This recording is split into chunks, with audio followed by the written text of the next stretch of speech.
तर राज्यकारभार म्हणजे काय? राज्यकारभार म्हणजे काय? कारण आज आपण संविधानाची ओळख पाहत आहोत. त्यामध्ये राज्यकारभार म्हणजे काय? राज्यकारभार म्हणजे काय? तर देशाच्या राज्यकारभारामध्ये कोणत्या बाबी समाविष्ट केलेल्या आहेत त्याची माहिती या ठिकाणी आपल्याला संविधानामध्ये दिलेलं आहे. किंवा देश चालवण्यासाठी कोणत्या कोणत्या त्या दस्तावेजामध्ये नियम सांगितलेले आहेत, कोणत्या कोणत्या बाबी सांगितलेल्या आहेत, की म्हणजे येणार राज्य शासन असेल किंवा केंद्र शासन असेल, त्यांनी काय करावं, काय करावं, काय करू नये, याबद्दलचे काही नियम या ठिकाणी सांगितलेलं आहे. आता त्यामध्ये काय सांगितलं गेलं बघा, देशाच्या सीमाचे संरक्षण करणे, देशांच्या सीमांचे संरक्षण करणे. कारण आपल्या भारताच्या ज्या काही सीमा आहेत, आता उदाहरणार्थ नेपाळशी आहेत, पाकिस्तानशी आहेत, चीनशी आहेत, वगैरे वगैरे इत्यादी. हे लोक काय करतात, किती कुरापती काढत आहेत हे आपल्याला सध्या माहीतच आहे. तर हे संरक्षण यांचं करण्याचं काम, देशांच्या ज्या सीमा आहेत त्या सीमांचं संरक्षण करण्याचं काम आपल्या ह्या शासनाचं आहे. परकीय आक्रमणापासून जनतेचे रक्षण करणे, जसं आपण इतिहासामध्ये 6वीला वगैरे पाहिलं. भारताच्या बाहेरचे अनेक परकीय आक्रमणं, ग्रीसमधून सिकंदर आला, इराक इराणमधून अनेक राजे भारतात आले, भारतावर आक्रमण केलं, इंग्रज भारतावर आलं, आक्रमण केले. तर हे जे आहे परकीय आक्रमणापासून जनतेचे रक्षण करणे, इथपासून दारिद्र्य निर्मूलन करणे. कुणाचं करणं दारिद्र्य? आपल्या देशातील लोकांचे, जे काही दारिद्र्य रेषेखाली लोक आहेत, अशा दारिद्र्य रेषेखाली लोकांचं दारिद्र्य नष्ट करण्याचं काम. मग दारिद्र्य नष्ट कसं करायचं? त्यांना कामधंदा द्यायचा, त्यांना अनेक सवलती द्यायच्या, त्यांना रोजगार उपलब्ध करून द्यायचा आणि याच्या माध्यमातून त्यांचं दारिद्र्य निर्मूलन करायचं. रोजगार निर्मिती हो का, हा नवीन शब्द बघा.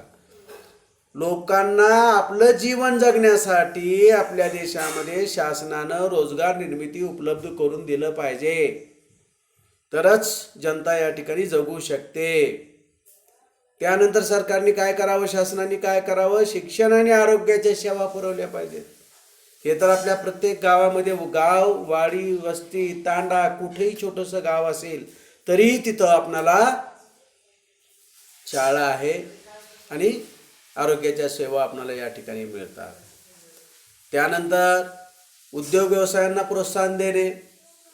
जे काही छोटे मोठे उद्योग आहेत, काही मोठे उद्योग आहेत, काही छोटे उद्योग आहेत, या सगळ्या व्यवसायांना प्रोत्साहन देणे, मदत करणे, कर्ज देणे, लाईट कमीत कमी दरात पुरवणे, हे सगळं शासनाचं काम आहे. दुर्बल घटकाचे संरक्षण करणे. जे वंचित घटक आहेत, दुर्बल घटक आहेत, त्यांचं सुद्धा संरक्षण केलं पाहिजे. महिलांचं संरक्षण केलं पाहिजे. बालके व आदिवासीच्या प्रगतीसाठी काही उपाययोजना करावे लागतात. छोटे बाळ आहेत किंवा आदिवासी लोक आहेत, त्यांना सुधारण्यासाठी सुद्धा काही उपाययोजना या ठिकाणी कराव्या लागतात. हे शासनाला करावे. कायदे करण्याचं सुद्धा शासनालाच या ठिकाणी काम करावं लागतं. तर एवढ्या गोष्टी, राज्यकारभार म्हणजे काय किंवा राज्य कसं करावं लागतं, या सगळ्या बाबी या संविधानामध्ये आपल्याला सांगितलेल्या आहेत. आणि या सांगितलेल्या संविधानाच्या बाबीनुसार आपल्याला राज्यकारभार या ठिकाणी आपल्या देशामध्ये करावाच लागतो. कायद्याच्या अंमलबजावणीद्वारे समाजाचे योग्य ते बदल घडवून आणावे लागतात. कायद्याच्या माध्यमातून समाजामध्ये बदल घडवावा लागतो, कायद्याच्या मनावरच नाही. आता थोडक्यात सांगायचे झाल्यास, आधुनिक काळातील शासनाला अवकाश संशोधन, अवकाश म्हणजे आकाशामध्ये सुद्धा आपल्याला भरारी मारावी लागते आणि नवीन नवीन शोध. आकाशामध्ये भरारी मारून काही फटका मारायचा नाही, तर अवकाशामध्ये आपल्याला नवीन नवीन शोध या ठिकाणी, भूगोलाचे, सायन्सचे शोध आपल्याला या ठिकाणी लावावे लागतात. ते अवकाशापासून ते पूर्ण जमिनीवर सार्वजनिक स्वच्छतेपर्यंत, घंटागाडी येते ना आपल्याला आपल्या दररोज शहरामध्ये, ते सार्वजनिक स्वच्छता झाली. हे सगळं करण्याचं काम या ठिकाणी शासनाचं आहे आणि हे सगळं या संविधानामध्ये सांगितलेलं आहे आणि त्यानुसार हे कार्य करावेच लागतात. यालाच राज्यकारभार असे म्हणता येईल आणि हेच संविधानानुसार राज्यकारभार झाला असं या ठिकाणी सांगता येईल. आता संविधानाचा अर्थ व त्याची आवश्यकता समजून घेतल्यानंतर आपल्याला संविधानाची निर्मिती कशी झाली, भारताच्या संविधानाची निर्मिती कशी झाली याची माहिती आपल्याला या ठिकाणी घ्यायची आहे. आता संविधानाची निर्मिती किंवा पार्श्वभूमी आपल्याला या ठिकाणी सांगितलेलं आहे. भारताच्या संविधान निर्मितीला 1946 पासून सुरुवात झाली. म्हणजे आपला भारत देश स्वतंत्र झाला होता का हो? नाही. केव्हा झाला? 1947ला. म्हणजे त्या अगोदर, त्या भारत स्वातंत्र्य होण्याच्या अगोदर इसवी सन 1946 पासून संविधान निर्मितीला आपल्या भारतामध्ये निर्मिती करण्यास सुरुवात झाली. स्वतंत्र भारताचा राज्यकारभार ब्रिटिशांनी तयार केलेल्या कायद्यानुसार चालणार नाही. ब्रिटिशांनी तयार केलेल्या कायद्यानुसार चालणार नाही. ज्यावेळेस भारताला स्वातंत्र्य मिळेल तेव्हा कायदा कुणाचा चालेल? ब्रिटिशाचा नाही तर भारताचा, आपण तयार केलेला. म्हणून 1946 पासूनच कायदा लिहिण्याच्या ठिकाणी सुरुवात झाली. त्यानुसार भारताचे संविधान तयार करण्यासाठी एक समिती स्थापन करण्यात आली. ती समिती संविधान सभा म्हणून ओळखली जाते. ती जी समिती आहे ती संविधान सभा म्हणून या ठिकाणी ओळखली जाते. तर ती संविधान सभेचं स्वरूप कसं आहे याची माहिती आपल्याला या ठिकाणी घ्यायची आहे. आता संविधान सभा कसं होतं बघा. कारण आपला देश 15 ऑगस्ट 1947ला स्वातंत्र्य झाला. आपण भाषणं करतो, आपल्याला सर्वांना माहीत आहे. तत्पूर्वी आपल्या देशावर कुणाचं राज्य होतं हे सुद्धा आपल्याला माहीत आहे. इंग्रजाचं राज्य होतं. इंग्रज सरकारने राज्यकारभाराच्या सोयीसाठी 3 विभाग तयार केलेले होते आपल्या भारताचे. कारण एकट्या दिल्लीमध्ये पूर्ण भारताचं राज्य करता येणार नाही. म्हणून त्यांनी काय केले? 3 विभाग पाडले. कसं बघा, मुंबई विभाग, दुसरं बंगाल प्रांत आणि तिसरं मद्रास. आता दक्षिणेकडलं मद्रास प्रांत म्हणजे मद्रासहून पूर्ण 4-5 राज्याचा कारभार त्या ठिकाणी पाहता येईल. मुंबईहून पूर्ण इथं 5-6 राज्याचा कारभार या ठिकाणी पाहता येईल. आणि बंगालहून पूर्ण पश्चिमेकडला कारभार या ठिकाणी पाहता येईल. असे 3 विभाग या ठिकाणी तयार केले आणि या प्रांतामधील कारभार तेथील लोकप्रतिनिधीमार्फत चालवला जात होता. त्याचबरोबर देशातील काही भागाचा कारभार तेथील स्थानिक राजे पाहत होते. काही स्थानिक राजे, जसं आपल्या महाराष्ट्रामध्ये शिवाजी राजांचं राज्य होतं, शिवाजी महाराजांचं राज्य होतं. असे काही, जसं निजामाचं राज्य होतं. भारत स्वातंत्र्य झाला तरी निजामाचं राज्य आपल्या मराठवाड्यावर होतं. म्हणून आपण 17 सप्टेंबर केलं आणि या निजामाला हाकलून लावलं. हे संस्थानिक होते. तर अशा काही संस्थानिकाचं म्हणजे राज्य या ठिकाणी होतं. म्हणून संविधान सभेत प्रांत आणि संस्थानाचे प्रतिनिधी यांचा सर्वांचा समावेश होता. प्रांत आणि संस्थानाचे सदस्य या सर्वांचा समावेश यामध्ये या ठिकाणी होता.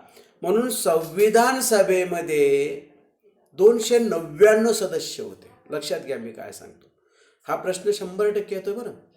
हा प्रश्न आपल्याला 100% परीक्षेमध्ये येतोय. संविधान सभेमध्ये एकूण किती सदस्य होते? 299 सदस्य होते. आणि डॉक्टर राजेंद्र प्रसाद हे संविधान सभेचे अध्यक्ष होते. त्यावेळेस डॉक्टर राजेंद्र प्रसाद काय होते हो? काही नव्हते, भारताचे नागरिक होते. नंतर आपल्या देशाचे काय झाले? ते राष्ट्रपती. भारत स्वातंत्र्य जेव्हा झाला तेव्हा ते आपल्या देशाचे राष्ट्रपती झाले. म्हणून 299 सदस्य आणि या संविधान सभेचे अध्यक्ष जे आहेत ते डॉक्टर राजेंद्र प्रसाद या ठिकाणी झाले. आणि यानुसार आपल्या देशाची घटना लिहिण्यास सुरुवात झाली. तर यानंतर आपल्याला काय सांगितलं बघा. डॉक्टर बाबासाहेब आंबेडकरांचे योगदान काय आहे घटना लिहिण्यासाठी, जे आपल्या भारताचं दस्तावेज लिहिलं गेलं, त्यासाठी डॉक्टर बाबासाहेब आंबेडकरांनी काय कार्य केलं त्याची माहिती आपल्याला या ठिकाणी दिलेलं आहे. म्हणून डॉक्टर बाबासाहेब आंबेडकर हे मसुदा समितीचे अध्यक्ष होते. मसुदा म्हणजे काय? जे प्रत्यक्ष घटना या ठिकाणी लिहायचं होतं काम चालू होतं ती मसुदा समिती, आणि त्या मसुदा समितीचे अध्यक्ष हे डॉक्टर बाबासाहेब आंबेडकर होते. त्यांच्या विविध देशाच्या संविधानाचा गाढा अभ्यास होता त्यांना. आपल्याच भारताचाच नाही तर जगातल्या अनेक देशाचा संविधान त्यांनी पाहिलं, वाचलं, अभ्यास केला, आणि सर्वांच्या या संविधानानुसार काही आपले तत्व नियम या ठिकाणी त्यांनी लिहिले गेले. त्यांनी अहोरात्र अभ्यास व चिंतन करून संविधानाचा मसुदा या ठिकाणी तयार केला, आणि हे करण्यासाठी दुसऱ्या देशाचा सुद्धा या ठिकाणी त्यांनी आधार घेतला. डॉक्टर बाबासाहेब आंबेडकरांनी तयार केलेल्या संविधानाचा मसुदा संविधान सभेपुढे मांडण्यात आला. आता लक्षात घ्या मी काय सांगतोय. मसुदा समिती म्हणजे प्रत्यक्ष घटना लिहायला सुरुवात करणे. तर या मसुदा समितीचे अध्यक्ष डॉक्टर बाबासाहेब आंबेडकर आहे. इथं जमलिंग होतं बरं आपल्याला. मसुदा जी तयार झालं, जी लिहायला सुरुवात केली डॉक्टर बाबासाहेब आंबेडकरांनी, ती मसुदा समिती, आणि त्या मसुदा समितीचे अध्यक्ष म्हणजे डॉक्टर बाबासाहेब आंबेडकर, आणि संविधान सभेचे अध्यक्ष म्हणजे जे 299 सदस्य नेमलेले होते, त्या 299 मध्ये डॉक्टर बाबासाहेब आंबेडकर सुद्धा होते. जे 299 सदस्य होते त्याला संविधान सभेचा अध्यक्ष, त्या संविधान सभेचे अध्यक्ष डॉक्टर राजेंद्र प्रसाद होते. म्हणून मसुदा समिती डॉक्टर बाबासाहेब आंबेडकर, आणि संविधान सभा डॉक्टर राजेंद्र प्रसाद, हे वेगवेगळे आहेत. आपणाला लक्षात लवकर येत नाही, म्हणून आपल्याला ही माहिती या ठिकाणी घ्यायची आहे. आता ही मसुदा जी तयार झालं, तर ही मसुदा संविधान सभेपुढे या ठिकाणी मांडण्यात आलं. 299 सदस्य समोर होते. डॉक्टर बाबासाहेब आंबेडकर एक एक घटनेचं कलम या सर्व लोकांच्या समोर वाचायचे. मग त्या कलमावर सगळ्यांनी चर्चा करायची. मग समजा त्या कलमाबद्दल काही शंका वाटली तर त्याच्यामध्ये दुरुस्त्या सुचविण्यात यायच्या. मग ते डॉक्टर बाबासाहेब आंबेडकर त्या घटनेमध्ये पुन्हा दुरुस्त करायचे. संविधानाचा मसुदा संविधान सभेपुढे मांडण्याचे आणि त्याविषयी विचारलेल्या प्रश्नाला उत्तरे देण्याचे, तसेच सभेच्या सूचनानंतर मूळ मुद्द्यात फेरबदल करण्याचे, प्रत्येक तरतुदी निर्दोष करण्याचे काम कोणी केलं? डॉक्टर बाबासाहेब आंबेडकरांनी केलं. प्रत्येक संविधानाची ज्या काही सूचना दिल्या, 299 सदस्यांनी समोर मांडल्यानंतर काही सूचना दिल्या, तर त्या सूचनामध्ये फेरबदल करणे, मूळ मसुद्यात फेरबदल करणे, सर्व घटना निर्दोष करणे, हे सगळं करण्याचं काम डॉक्टर बाबासाहेब आंबेडकरांनी त्यावेळेस केलेलं आहे. म्हणून भारताच्या संविधानास निर्मितीतील या योगदानामुळे त्यांना भारतीय संविधानाचे शिल्पकार असं म्हणलं जातं. भारतीय संविधानाचे शिल्पकार असं या ठिकाणी म्हणलेले आहेत. म्हणून डॉक्टर बाबासाहेब आंबेडकरांनी घटना लिहिण्यासाठी खूप मेहनत घेतलेली आहे, खूप कार्य केलेलं आहे. म्हणून त्यांना भारतीय संविधानाचे शिल्पकार असं म्हणलं जातं. तर संपूर्ण संविधान लिहून पूर्ण झाल्यानंतर संविधान सभेने त्यास मान्यता दिली. पूर्ण संविधान लिहिलं गेलं, चुका दुरुस्त करण्यात आल्या, दुरुस्त्या करण्यात आल्या. हे सगळं केल्याच्या नंतर संविधान सभेने त्यास मान्यता दिली व त्याचा स्वीकार केला. केव्हा? 26 नोव्हेंबर 1949 रोजी याचं म्हणजे स्वीकार केलं गेलं. म्हणून 26 नोव्हेंबर हा दिवस संविधान दिवस म्हणून आपण या ठिकाणी आपल्या देशामध्ये साजरा करतो आणि आपण संविधान सुद्धा म्हणतो. 26 नोव्हेंबर 1949 रोजी हे संविधान म्हणजे लिहिलं गेलं, तयार केलं गेलं.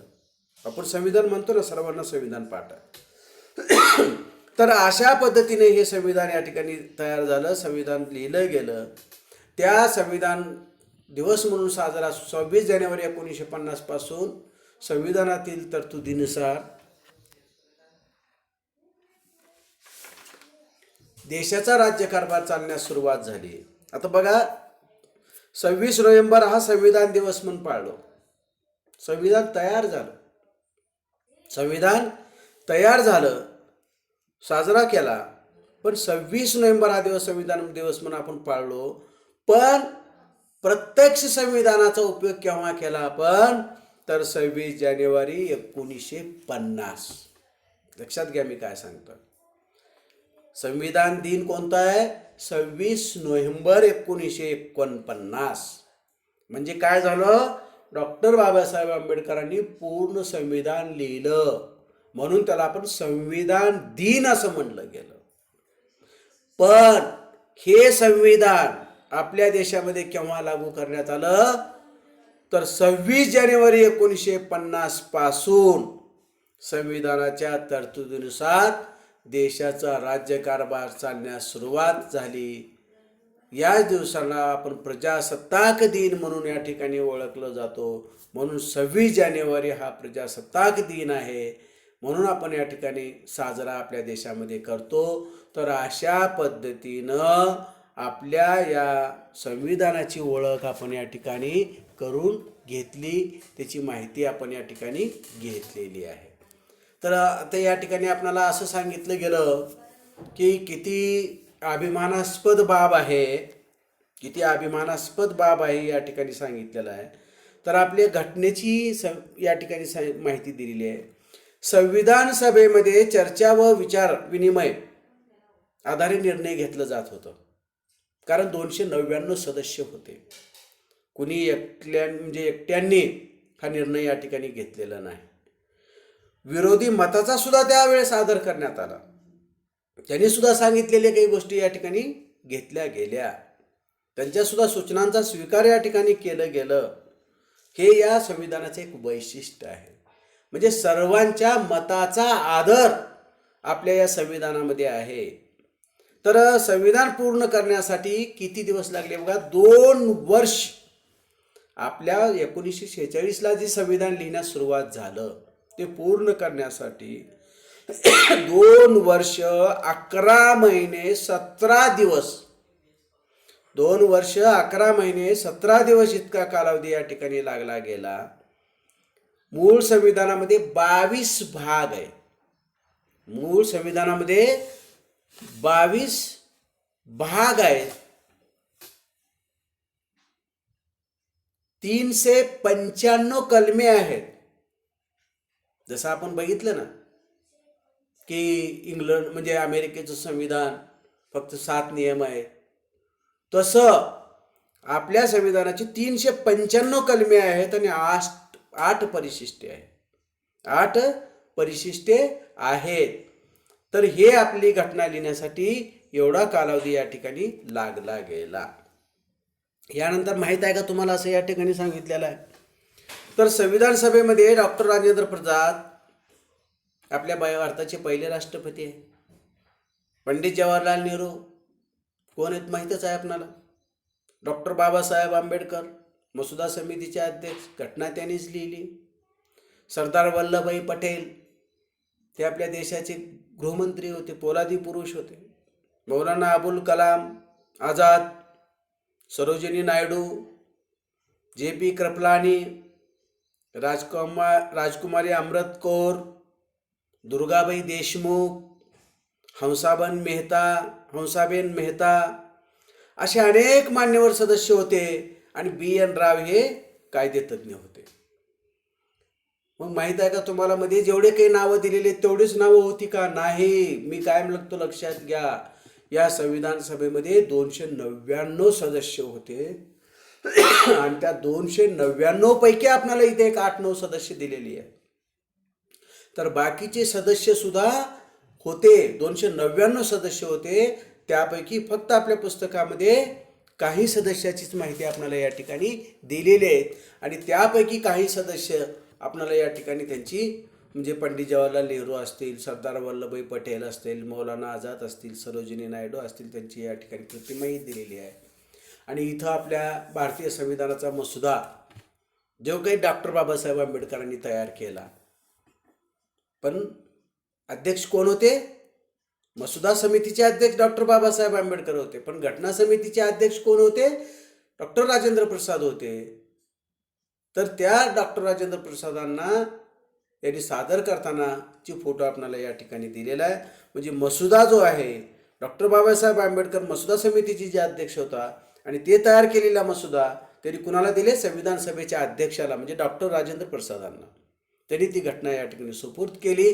त्याची सुद्धा प्रतिमा आपल्याला या ठिकाणी दिलेल्या आहेत. आणि माहीत आहे का तुम्हाला, इथं सांगितलेलं आहे की डॉक्टर बाबासाहेब आंबेडकरांचे योगदान जलव्यवस्थापनामध्ये सुद्धा होतं, परराष्ट्र संबंध होते, दुसऱ्या देशाशी सुद्धा संबंध होते, राष्ट्रीय सुरक्षा, पत्रकारिता, अर्थकारण, सामाजिक न्याय अशा विविध क्षेत्रामध्ये त्यांचं कार्य होतं. फक्त घटनाच लिहिली अशी नाही, तर डॉक्टर बाबासाहेब आंबेडकरांनी विविध कार्य या ठिकाणी केलेलं आहे, भरपूर कार्य केलेलं आहे. म्हणूनच त्यांना या घटनेचे शिल्पकार असं या ठिकाणी म्हणलेलं आहे. तर हे योगदान आपण पाहिलं. आणि हा जो पाठ आहे, तर या पाठाविषयी आपल्याला थोडी बहुत माहिती आपण या ठिकाणी घेतली गेली. आपल्या संविधानाची ओळख आपल्याला थोडक्यात झाली. आता पुढच्या वेळेस आपल्याला खूप अधिकार आहेत, कर्तव्य आहेत, वगैरे वगैरे खूप माहिती आपल्याला नागरिक शास्त्रामध्ये दिलेली आहे. त्याचा अभ्यास या ठिकाणी करणार आहोत. सर्व विद्यार्थ्यांना एक विनंती आहे की आपण इतिहास असेल किंवा भूगोलचा पाठ झालेला असेल, पाठ झाल्यानंतर 200 पेजेस वही करायचे आहे. इतिहास आणि भूगोलला एकच वही करायची आहे. यापूर्वी सुद्धा मी सांगितलोय, प्रत्येक पाठ झाल्यानंतर मी सांगितलोय. तर 200 पेजेस एक वही करायची आहे. आणि जो काही स्वाध्याय पुस्तकात दिलेला आहे तो पूर्ण इतिहासचा आणि भूगोलचा स्वाध्याय सलग. इतिहास झाला की भूगोल, भूगोल झालं की इतिहास. समजा इतिहासचे 2 धडे झाले की लगेच भूगोलाचा धडा झाला तर भूगोलाचा धडा घ्या तुम्ही, 3रा धडा, 4था झाला, 5वा इतिहासाचा झाला की लगेच 5वा इतिहासाचा घ्या. तसं काही नाही, मध्ये मिक्स झालं तरी चालतात.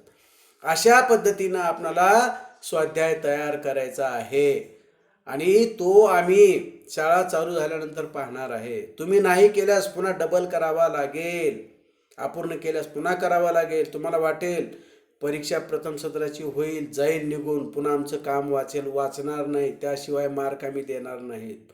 म्हणून तुम्हाला ते चुकणार नाही. स्वाध्याय लिहिलाच पाहिजे, लिहून ठेवा आणि आपण त्यावेळेस पुन्हा बघू. म्हणून प्रश्न पहिला, दुसरा आणि तिसरा 3 प्रश्न या ठिकाणी आपल्याला लिहायचे आणि 4था सुद्धा आपल्याला या ठिकाणी लिहायचा आहे. तर 4 प्रश्न तुम्ही या ठिकाणी लिहा आणि आपण शाळा चालू झाल्यानंतर ते आपण या ठिकाणी तपासणार आहोत. आलं लक्षात? ओके.